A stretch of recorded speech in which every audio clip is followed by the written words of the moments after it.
academic advisor, and this meeting is being recorded. I'm the academic advisor for California. And so it's a pleasure to see everybody from around the country, if not around the world. We have a really engaging presentation from Professor Jay Spitulnik. You're in the right room if you're in the time management workshop. If not, stick around anyways. But I'm just gonna go ahead and give the floor to Jay. Before I do that, I did wanna mention that we are recording the event. And so if anybody does not feel comfortable in being part of the recording, I suggest that you just mute your video. If you have questions but don't want to be part of the recording of the chat transcript, feel free to just direct a question to myself or any of the advisors or staff on here.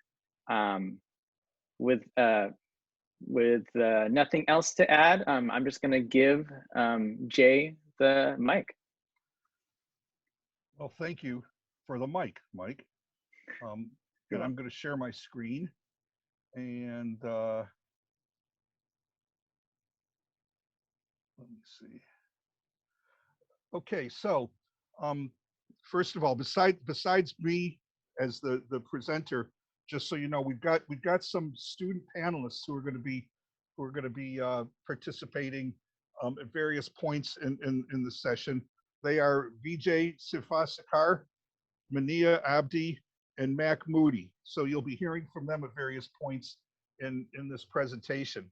I want to start by asking you some questions, and given the environment that we're in, you don't need to answer them. It's just something for you to think about as we're going through this. But the third question, I'm actually going to bring up a poll for you to respond to as well. The first question is, how many of you keep formal to-do or activity lists? The second question is, how many of you set priorities on your to-do lists? And the third question, which is going to be in the poll that I'm going to open up, is how many do you currently put items from your task list or your to-do list on your calendar? So I'm going to launch the poll right now. Take a few minutes to think about that and just answer yes or no. Do you currently put items on your task list or to-do list on your calendar?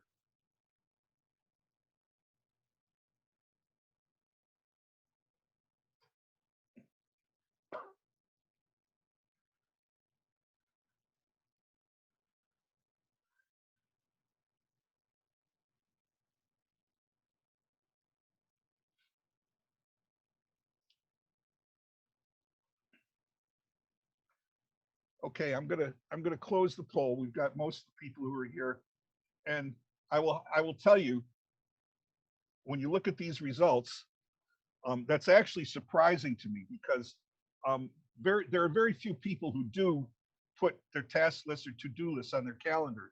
So what we're going to be talking about today is a way of doing that, making sure you do it, and that you've got the highest priority. A lot of times what happens is that people see the things that they like the most or the things that are easier to do, and they get done first. And if anything goes on the calendar, that's what goes on the calendar. Can everybody see the results? Yes. Yeah, okay. Yes. I did. It still says share results on my screen, so I didn't know if they were being shared. So I'm going to close this and then start talking about how to use your priorities to support time management. That's why I like Mike Altschuler's comment about this. We all know that time flies.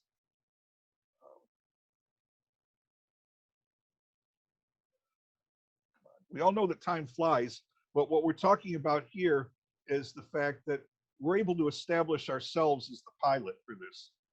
So I want to start just by going over the objectives for what we're going to be doing today. And the first is this presentation is part of a series that the graduate student advisors in Curry College are put together. And the overall objectives is we want people to learn how to employ strategies that can help them approach the graduate coursework, but also your work experiences and your relationships, academic, professional, and even personal relationships. And then we want you to develop the relevant knowledge and confidence to ask for support and resources. So the fact is that all of us who are here today representing the advising offices, both in California and in Boston, all of us who are here to help the students who are part of our programs. But more specifically for this session, what the expectation is that when we finish, these are the things you're going to be able to do. You're going to be able to apply some tools that we're going to be going over to identify your work priorities. And the couple of things that we're going to be looking at are going to be an urgent and important matrix, and then a weekly planning sheet. And these are things that are going to help you do the things that I've been talking about of getting your task list into a status where you can actually then use those tools to get them into your calendar. So let's start then by looking at urgency and importance.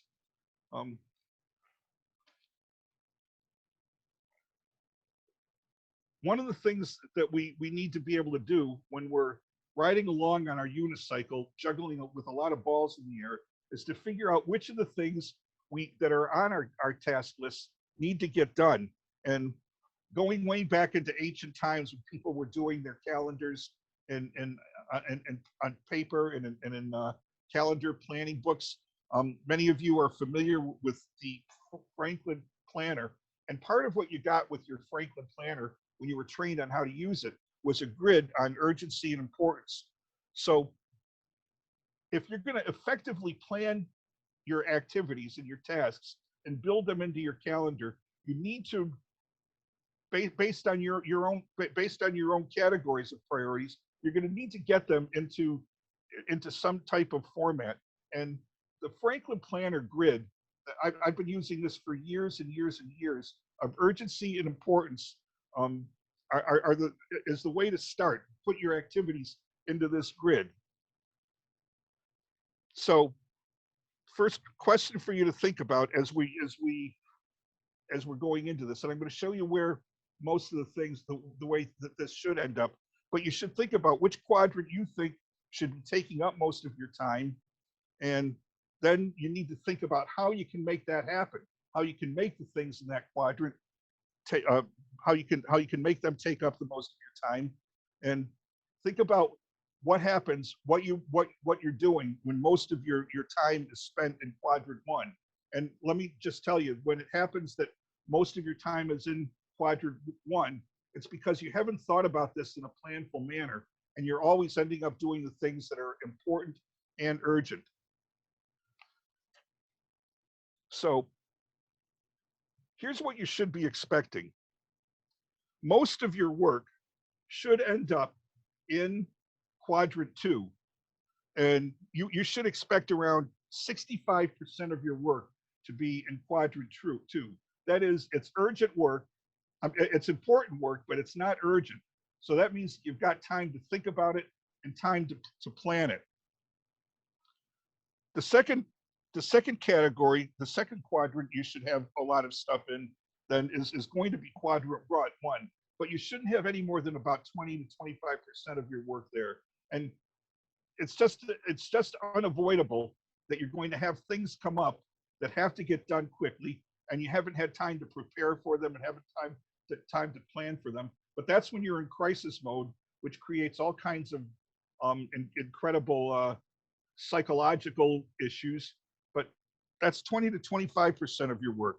Quadrant three, work that is urgent but not important, is what should take up the third most, and that should be around 5 to 10% of your work.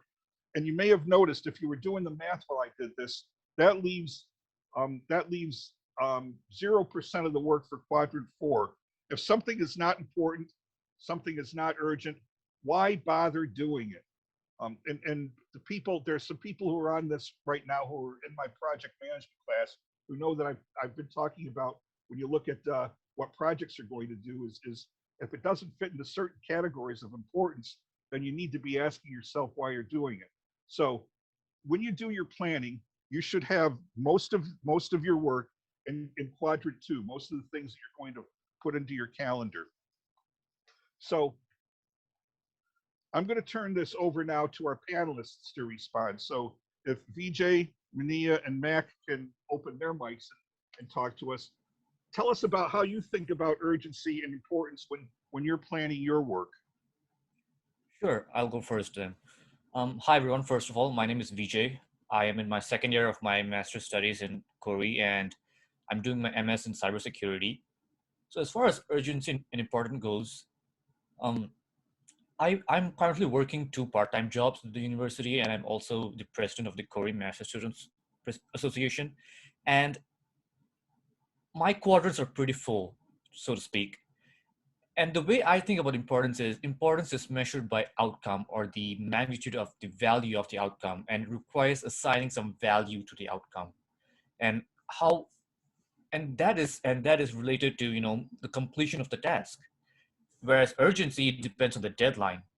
And that is how I sort of look at it. And if that is proportional to your definition of success of completion of the task in the future, then you could say that that is an important task. And I find it better to leave it to the task to define its own urgency rather than me doing it for the task. I'll explain what that means. Let's say I have a task for my part-time job, one of which is being a teaching assistant, and the professor has asked me to do a write-up by, let's say, this Friday.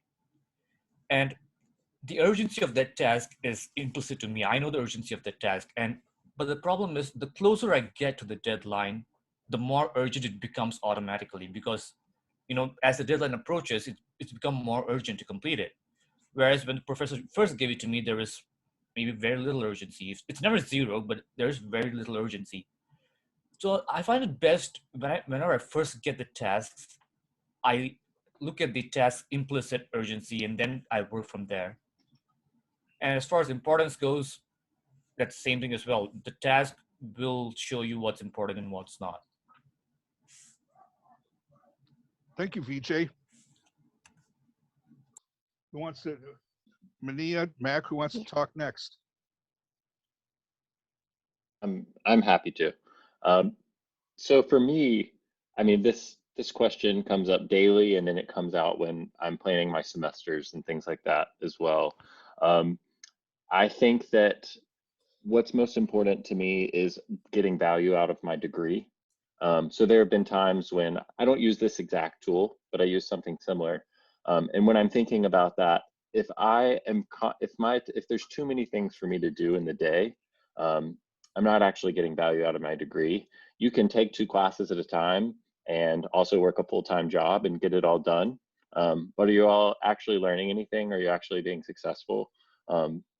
Are you still managing your career and managing your schoolwork? For me, especially during the pandemic, that's not always possible. So right now I'm just taking 1 class, and that's what works for me. And I'm in a place now where I rank my priorities. I'm actually able to manage them. I feel like I can actually think about these things. But if you're purely just going off of what's due, you might not be managing your time effectively. Good, thank you. And how about you, Mania? Yeah. Hi, everyone. I'm Mania, and I'm fifth year PhD. Can you hear me? Yes. Yeah, okay. Hi, everyone. I'm Mania, and I'm fifth year PhD student at Northeastern Hori College. And actually, as Vijay said and Mike said, for me, the urgency usually relates to deadlines, and the importance is like how much the outcome of task is important for me. And like as I'm PhD student, my goal is to finish my degree as soon as possible. So from my perspective, when I'm planning my day, I usually first look at the importance of the task and see how much it can help me to achieve my goal of like finishing my degree. And then according to that, I try to plan my day, and I usually have more tasks to do compared to the time that I have. So how I try to manage that is that I usually try to avoid unimportant things, and also I try to give priority to some of the urgent things that are not very important for me. Okay, thank you. And one of the things that I just also want to point out here is that this workshop itself is actually part of what I had originally designed as part 2 of a 3-part program. The first part was on establishing criteria for setting priorities. And what you just heard from Mania, Mac, and VJ was what their criteria are, how they set their priorities. And this can happen in various ways. For you as graduate students, you're probably going to be setting your priorities individually. But those of you who are PhD students who are working closely with your advisors, it may be that what you want to do, even it may be sufficient to do it at the beginning of your program, but it may be something that you want to do every semester with your primary advisor, whoever you're working with your program, to sit down with them at the beginning of the semester just to make sure that the criteria that you've got for setting your priorities are going to work for them as well. For those of you who are in master's programs, you're probably going to want to do this individually. But for those of you who are in PhD programs, it would work to do it as a group. And what I used to do when I was doing this for workshops in the corporate world is this would be with a group of people, and we would actually spend the time establishing what their priorities were and how they were ranked, so that they could then use them as a basis for doing what we're going to be doing next. And what we're going to be looking at next is a tool that you can use to begin setting your priorities. And this is what's called the paired comparison table. And I'm going to put this in the chat room as well. I will put this in the chat room before we're finished. This is actually, we'll get that in there somehow. This is a link to a document, this actual table, and it's the first step. It's the first step in beginning to prioritize and rank the items that you're going to want to do. So you've somehow established what your priorities are, what your categories are, and then you're going to use this tool. One of the things that it's important to keep in mind is that there are people I've worked with on this that puts everything on here. They put their meetings and things that don't relate to the task list at all. This is strictly what you're using to get your task list prioritized. And what you're going to see now looks a little complicated, but it's not really that complicated. And this is what when I first developed this workshop, this is what my planning, my prioritization matrix looked like.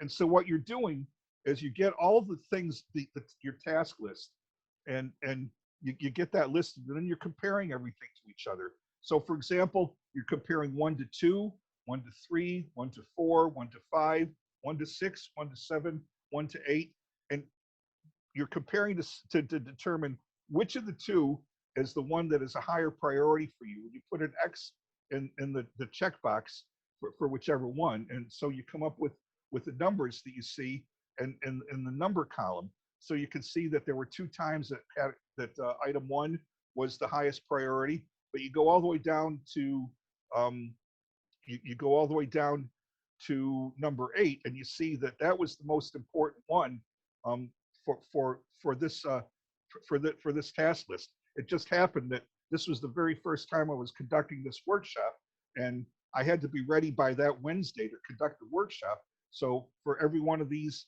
this was the most important one for just about everything that came up. So then you can rank the priorities.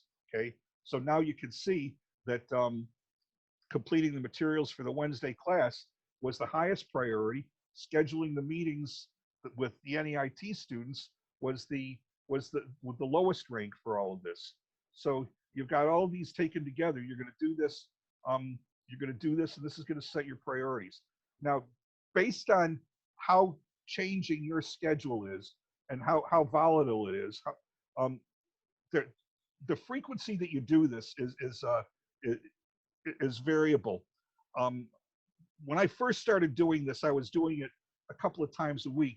Now I generally do it either the last thing on a Friday afternoon or the first thing on a Monday morning. There have been times, however, there was one time in my life when I was an outage manager at a nuclear power station, and when we were actually in a refueling outage, I was doing this 3 times a day because we had 3 shifts, and so I had to switch the priorities and switch the tasks based on what was going on in that particular shift. So This is something that's very helpful for you to do. If you've got a task list, and I gather from the way that you responded to the poll, most of you do have a task list. You can use that task list as a way for identifying which are the high priority items, which are the things that you want to do. And once again, this doesn't have anything to do with meetings. Your meetings are scheduled. They're on your calendar. They're going to get done anyway. These are the things that fall outside of your meetings that you're having, whether it be a class or a meeting with a professor or meetings with other students. These are the tasks that you're going to be performing outside of those meetings.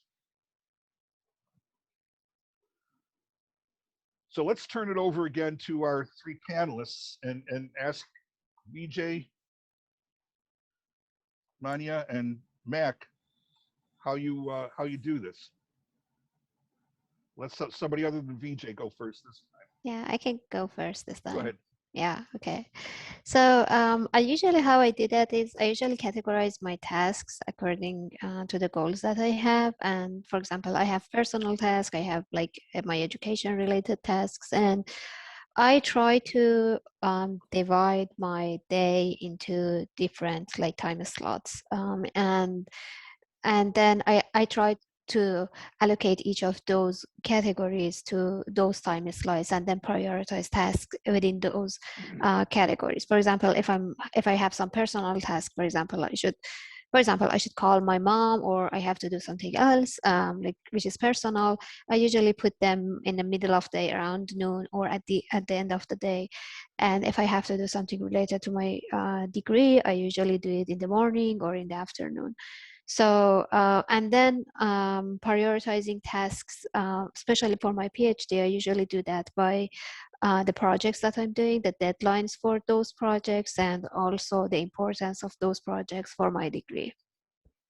Okay, thank you. Yeah, sure. Mac? Sure. So for me, I just try to think about, work as being my first priority. And that's how it will be as long as I have my job. But outside of that, I try to rank things in terms of, say I have a big project coming up, or I usually have a couple going at a time. I'll try to work on like one project a day rather than doing a little bit of work on each one, and really getting the maximum value out of that time I spend on it. And then for me, it really helps me to feel like I'm being productive if I'm crossing things off my list.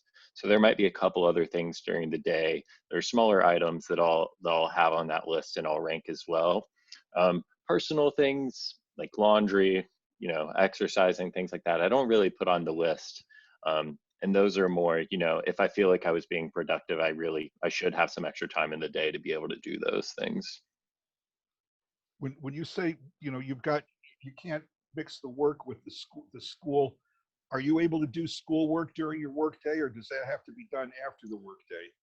That's an interesting question. For me, I work in healthcare, in telehealth specifically. So when I started and I made the decision to go to school, I had the time during the day with my job. We weren't quite as busy. There was time to do work on the side, and it was fine with my boss. And then the pandemic happened and telehealth became a huge thing. My workday is extra long now. And so I really don't have that time. So the pandemic and being in grad school has made me get way more organized. So I don't have that time anymore. So I really do have to make sure that I'm ranking things properly. Okay. Vijay, how about you? Sure. So for me, the first thing is I make sure that I write my priorities down instead of, just having them in my mind or typing them on a computer, because writing is a much more conscious process for me, and I feel that I absorb it better that way. And second thing is I try and gauge which of my priorities I'm most invested in and which one has the most of an impact on my future the way I want it to. So for me, it's my education, because I'm the part-time jobs are just to fund me and to keep me going. But my education right now is the one that I'm most invested in. So anything to do with my education will be my number one priority. Anything apart from that, my being the president of the Korean Masters Student Council or the other jobs, they will always come second to me, despite their urgency or their importance. The second thing is, it took me a while to realize that whenever I make a list of my priorities, the list is not always static, because things change. You cannot always foresee the future. Sometimes you might get a call from someone saying the priority for this has changed. So you've got to be a little bit flexible with that, and that comes with practice. But as long as you are able to stick to your prioritized list in the first place, I think that will not be a huge problem. And the last thing is, I find that whenever you rank your priorities and then you try to stick to them, you do not identify some implicit priorities when you do your tasks.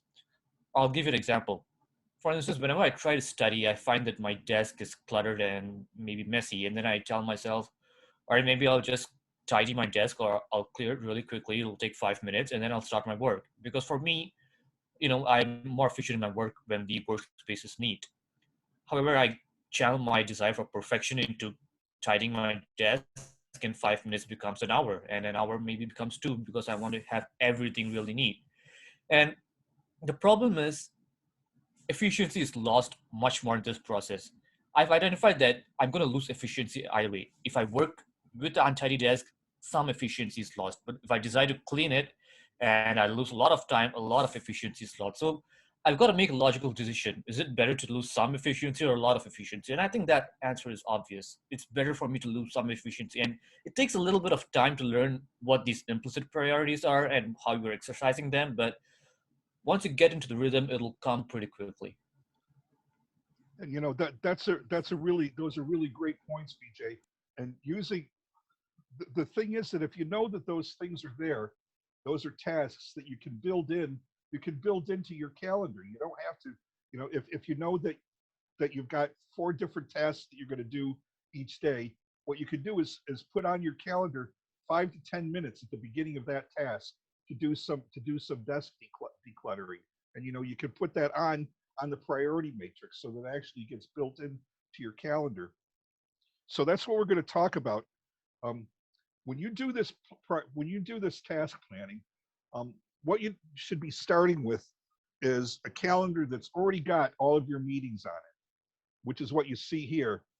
And there's something else that you can see here that some people think is that some people think is kind of strange. Where you see I've got my email time scheduled on my calendar. One of the reasons for that, I'm going to guess that a lot of you have got your email set up so that you get a notification every time a message comes in.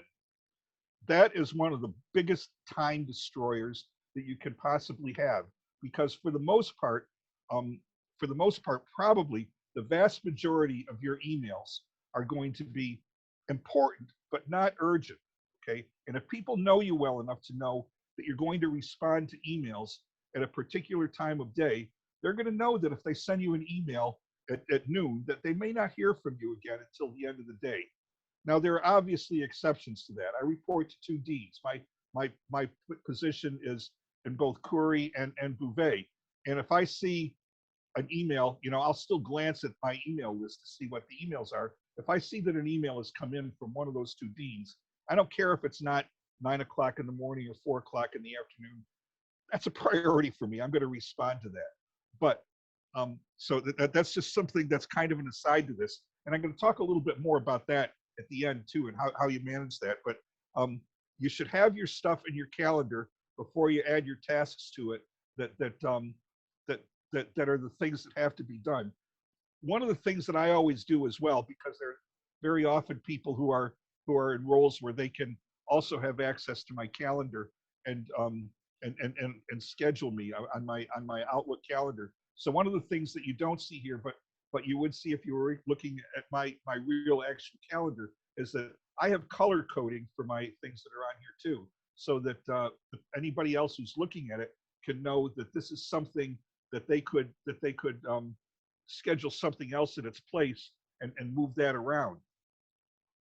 So you can see on this one, I had one of my tasks was prepare for the Wednesday workshop, and obviously that was something that was not going to be able to be moved. But if you had seen this with the priorities on it, the first meeting and the last meeting that were on here would have had category colors that showed that somebody else looking at my calendar could move those for me. So now here's what you need to do. You need to start thinking. You need to understand the way that you work. And the first thing you should ask yourself is, do I work best in the morning or in the afternoon? Okay, when do I get my best work done? Some of you Some of you may have thought about that already. Some of you do schedule your things based on that. But think about when you're going to do your best work and when it would be most appropriate for you to get things scheduled. Do you do your best work early in the week or later in the week? And once again, if you've got things that are on the important but not urgent quadrant from your matrix, you know that this stuff is important, but because it's not urgent, you can schedule it during a time of day and a time of week when it does work best for you to get it done. Something else that people don't often think about, and that is if they've got a task that's going to take a long time, to try to schedule it all in one time block. And what happens is, and you know, VJ kind of talked about something that is a distractor anyway. If you schedule a single activity for more than 90 minutes, maybe 2 hours, without at least taking a break from that activity, then you're going to lose productivity on that task. You should always think about that when you're scheduling tasks. Don't schedule blocks larger than 90 minutes, maybe 2 hours. And what that brings into play, once again, is what VJ was talking about. For him, if he did that and he said, okay, I'm going to do this task for 90 minutes. After 90 minutes, I'm going to take a break and spend 15 minutes decluttering my workspace, okay? Or, you know, for me, it would be 15 minutes going to get a cup of coffee and having a donut or something. But, you know, you should pay really close attention to not scheduling things for more than 90 minutes at a time, because you are going to lose productivity and lose attention if you do that. And just as a by the way too, there's another thing that you don't see on this, which I very often have on my calendar, is that you should always schedule time to take time for lunch. One of the biggest sources of lost productivity in the workforce is people who work straight through from 9 o'clock in the morning until 5 o'clock or 6 o'clock or 7 o'clock at night without taking any scheduled breaks. Take a lunch break, get away from your desk. Don't sit at your desk and eat lunch, because that's another way for you to get overworked and lose productivity. And there are actually studies that have been done on this that have shown that people who do take scheduled lunch breaks every day show up as more productive than people who think that they're being more productive by sitting at their lunch and doing their work. And this, for those of you who are working while you're going to school, this is a good time where you could say, I'm going to take a lunch break every day, but on my lunch break, I'm going to do some of my schoolwork. Okay, so that means it's not all waiting for you when you get home at the end of the day.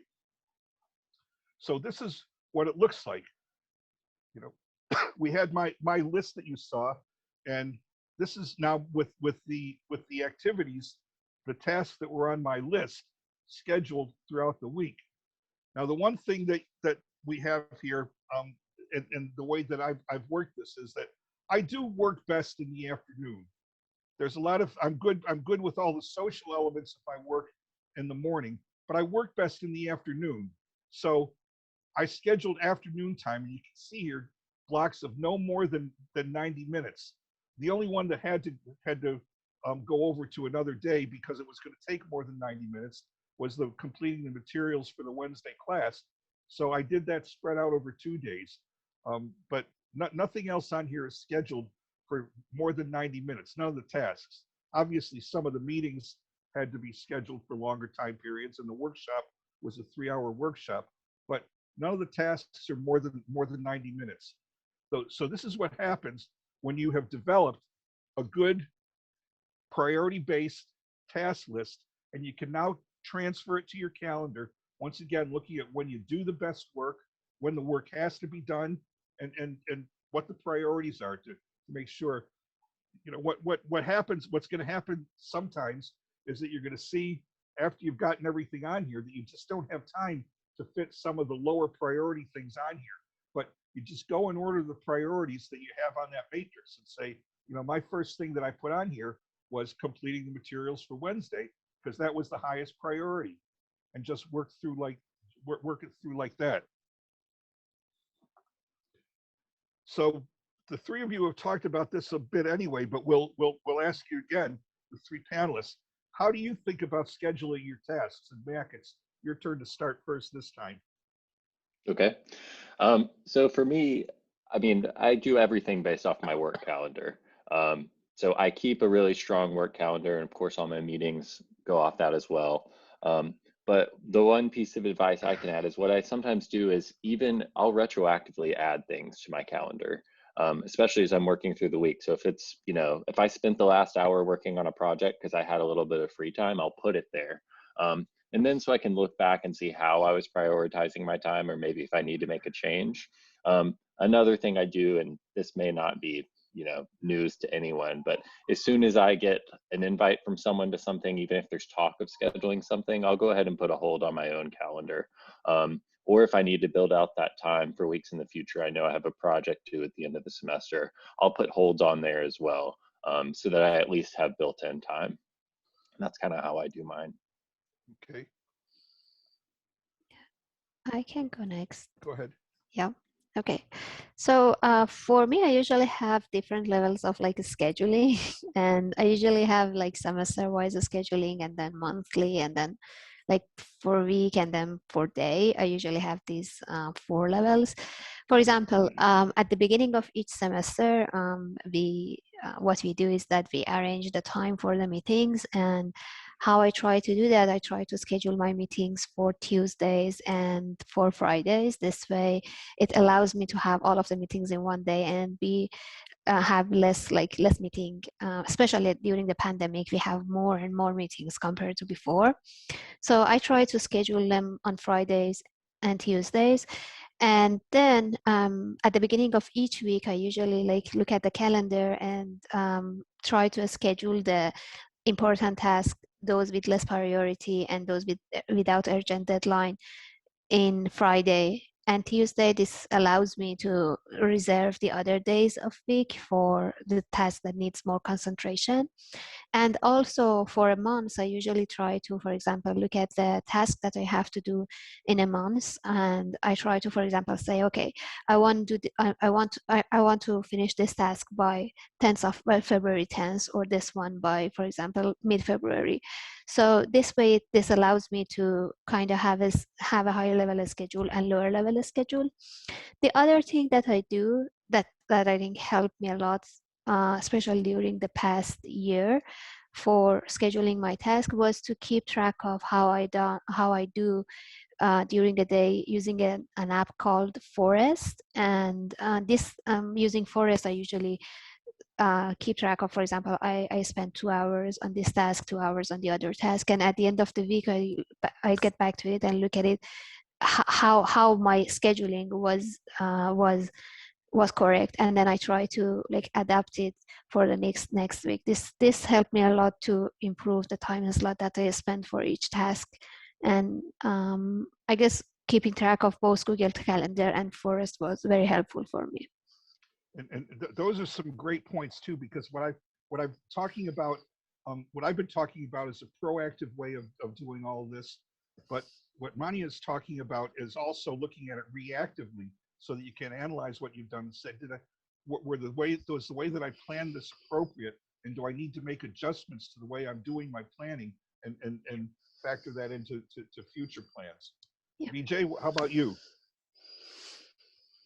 Well, before I talk about that, I just wanted to say that the points you made about scheduling breaks was really interesting to me, because I just realized that in middle school and high school, that's what we were all trained to do. We had scheduled lunch breaks, we had scheduled breaks between classes.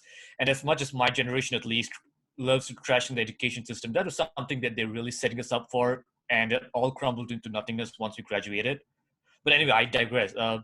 What I want to say is, first thing is, having a structure to your schedules is really important, at least to me, because it really helped me when I was first starting out creating my schedules. I was great at creating schedules, but I was not so great at sticking to my schedules. So I found that if I have tasks in the day, the attitude of I will take them as they come, or freestyling it, or not really scheduling them, did not help at all. But scheduling them and trying to really commit and stick to a schedule really helps, because it provided a foundation for me to hold on to. And having that built into a routine and doing that every day sort of naturalizes the task that you do, and it sort of just becomes natural to you that you do the tasks on your schedule. And initially, I thought of it as being a little bit robotic, but then I thought maybe that was the wrong word to describe it by. I think productive is the better word to describe it, because at the end of the day, they're both describing the same thing, just using different attitudes towards it. Yeah. The second thing is, now we're all virtual, because of the pandemic, and we're seated on the computer all day long. And I know we're studying in the Corey College, which is for computer science, and we're going to be spending our time in front of the computers regardless of the pandemic or not. But the pandemic really has pushed us to be in front of the computer for nearly the entire day. And I like to schedule my tasks such that I'm able to intersperse some tasks from my personal life into my work life, because it's all mashed up together now. And it's really not possible to demarcate them really efficiently.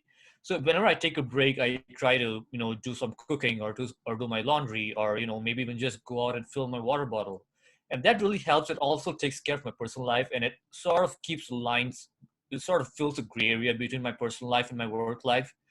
And some to build on the consistency and the discipline, I find that making routines helps, and practicing some mindfulness helps as well. And the last thing that I kind of want to emphasize on, building upon the professor's point on taking scheduled breaks, is I sometimes schedule some days off as well, because when I do this, like I said, things are unpredictable, and sometimes some force of nature might prevent me from doing a task on my schedule that is completely not my fault. And when that happens, I'm going to feel really let down, because some of us, we look at success as a binary system. It's either we succeed or we fail.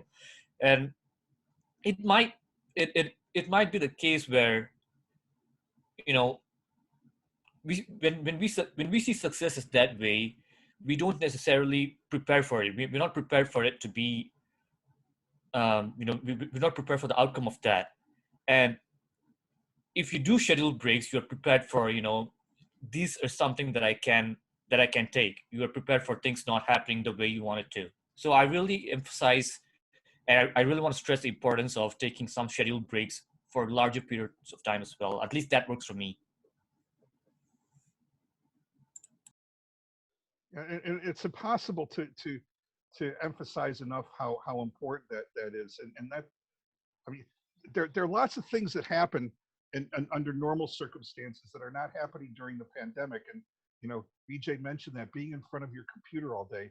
In my case, a great example is the fact that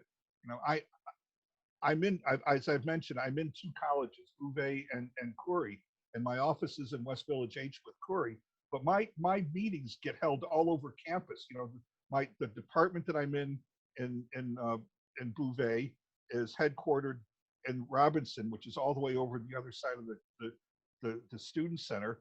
But I also have a lot of meetings in the dean's office in Bouvet, which is in Baracus, and then my office and any things that I do with computer science folks is in West Village. But the good news is that I have a lot of times where I've got a natural 15-minute break, which is what it takes me.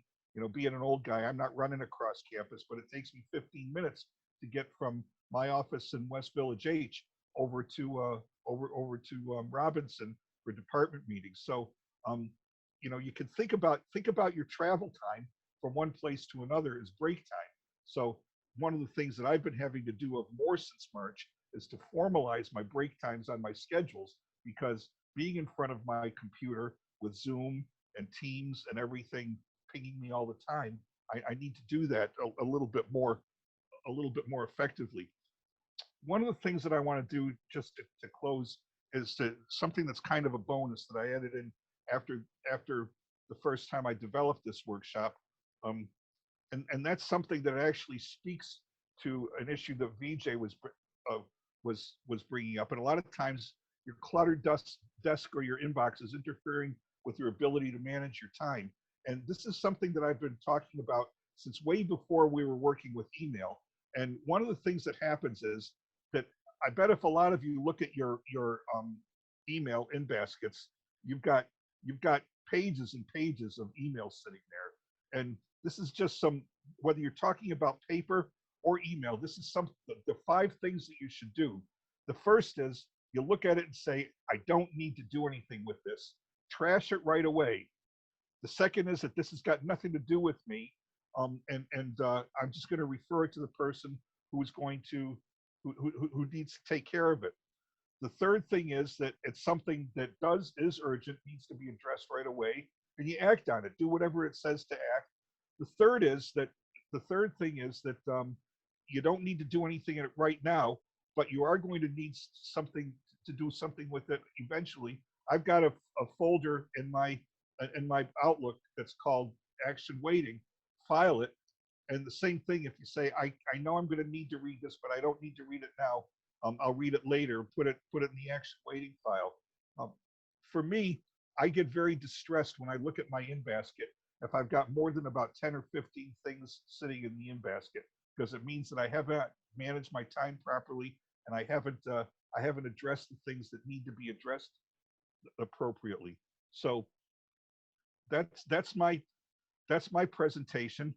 We've got some time left, and if people have got questions, either raise your hand or put your question in the chat box. I do want to mention one other person.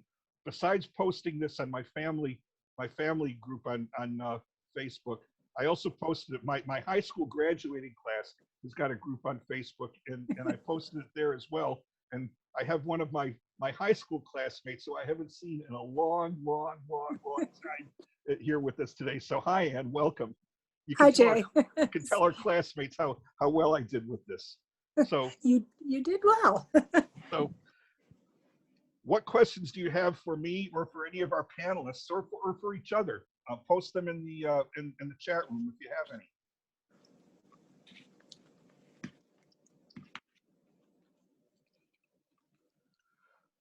I have a question. Go ahead, Lance. The question is, you mentioned that as a professor, you know, if you get an email from a dean, you're gonna take that as recognition of something that you're gonna, regardless of what you have going on, you're gonna put focus and attention because it's the dean of your school. I'm not. Well, go ahead. Can you extend that a little bit to other considerations besides a dean that could apply to like a workplace, or how do you quantify the like I get a lot of emails. Yeah. I deal with a lot of clients from all over the world. Things I'm thinking of are like, well, what time is it in New Zealand? Yeah. It's our end of the day is the beginning of their day. But, you know, when trying to decide what email to address first, is it best to just treat everyone equal, or are there different people that you should put into hierarchy? Well, let me modify what I was saying. When I see the emails from the deans, it doesn't mean that I'm going to act on them immediately. It means I'm going to read them immediately. Okay, and when I read them, I'm going to this listing to see what I'm going to do with it. It may be something that I do need to act on right away. If I've got a dean saying to me, Jay, I need the answer to this question before lunch, then you can bet that I'm going to get the answer to the question before lunch. But I'm going to refer to this. It may be that the dean has put me on distribution with 5 or 6 other people, and there's nothing that I need to do on it. But all I'm going to say, I'm going to have priority people who I'm going to read the email outside of the outside of my normal email schedule. But I'm not necessarily going to I'm not necessarily going to act on it right away. And then the rest of it, Lance, comes into play with however you have set your priorities for what you need to do. You need to think very carefully of how you're going to set your priorities. And then what you're doing with all of these things when you're making the decisions is going to be based on that. We got another question from Jason. Is how to reschedule if you can't finish the work in the scheduled time, how to appropriately plan the task load. Basically, what that means is, you know, one of the things that you should always do, and I'm going to go back to my calendar for a minute. You can see that there's still a lot of blank space on this calendar. Okay, so one of the things that I'm always doing is looking at the blank space on the calendar and say, okay, I was hoping to get this training module, the EPRS training module, completed by 2:30 on Wednesday, and I did but I've got time Thursday afternoon and I've got time Friday afternoon to get that completed so I can reschedule it. Or one of the things that that's always going on is I'm always putting together my list for the priority matrix for planning the coming week. And it may be that what happens is, if this is something that was late in the week, if this was something that was for late in the week, for example, well, complete the draft professional educator charter. Okay, I couldn't get it done Thursday, and something came up I had already filled in Friday, so it goes right back on my list and gets scheduled for the following week. And what's probably going to happen is, because it was something that had already been scheduled and I hadn't been able to get done, what's probably going to happen is that I'm going to end up putting it high on my priority for the next week. So it's probably something that's going to be on my schedule for the following Monday afternoon.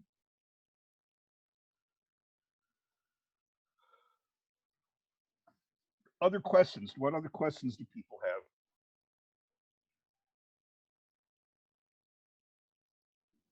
You're Jay, welcome. I have a brief question. Because you touched upon flexibility and accommodating for last minute changes. I was wondering, like, how flexible should generally should a schedule be to accommodate for these emergencies or last minute changes? Well, there are two answers to that, Sarah. The first is that, as you can see here, you should always leave open space on your calendar to be able to deal with the flexibility. But the second part of the answer has to do with the priorities that you've set. If you've got a high priority thing that needs to be changed, you start taking a look at the lower priority things on your calendar if you have to replace them. And you can also do a subset of priorities, and that is the things that you've got as meetings on your calendar of things that can be changed and things that can't be changed. So for example, on the calendar that I'm showing you here, there are two things on here that absolutely could not be changed. The first was the workshop, that had to be ready to be presented on Wednesday morning. The other was the 11 o'clock meeting on Monday, the one-on-one with Brian. Brian was my boss, okay? And Brian required all of us in our department to have our one-on-ones with him once a month. And that's something that I couldn't change. So I know that what my priorities are across the board. So I know from all of that. That's, one of the reasons it's important to do this based on priorities is because the more that you know about the priorities, the easier it's going to be for you to know what things can be changed and what things can be moved around. And as I said, this would be color coded if I had other people working on my calendar, so that if something came up, that they could look at this and know what the priority levels were, to know what things that they might be able to change and what things that they wouldn't be able to change. Anything that was on my calendar and red, they knew they couldn't touch it. And I usually use a red, yellow, green. Yellow, maybe you can change it. Green, okay, that's something that can be changed. Thank you so much. Thank you. Anybody else? Questions? I know we're getting close to the end of our hour. Okay, I got a couple of them in the chat room. Oh. Sorry, Jay, they're just from me. Okay. I wanted to put in our feedback survey link. Okay.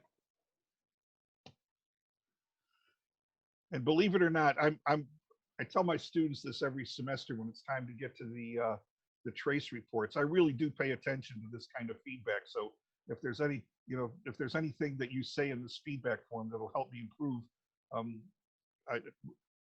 it'll help future participants in this workshop as well. Anything else?